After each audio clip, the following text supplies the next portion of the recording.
You see, when it says honey-based syrup, it's incorrect. There's no such as a honey-based syrup. It's just honey. There's syrup and there's honey. Two different No, things. syrup is different from honey. Correct. So if you selling honey, it should be 100% honey product Not syrup. and not syrup in combination because you're misleading the I mean, consumers. I wouldn't lie to you. We're running this place for a long. I never realized it's the first time that Yes. I'm No. That's it. So that and now they're coming with all this nice flavors and all these things. But if you buy it for a very low price, you should know immediately because honey is an expensive not product. like the guys tell us they make it at home and what have you.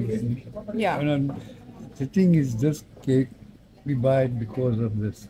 So if it is that he's saying he's selling, if he's taking the word honey away and he's selling it as a syrup, by all means, it's untouchable.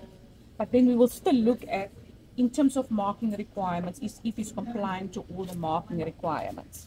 I thought that we're dealing with it like But I you never cannot use the realized word it. honey in I never combination. realized that.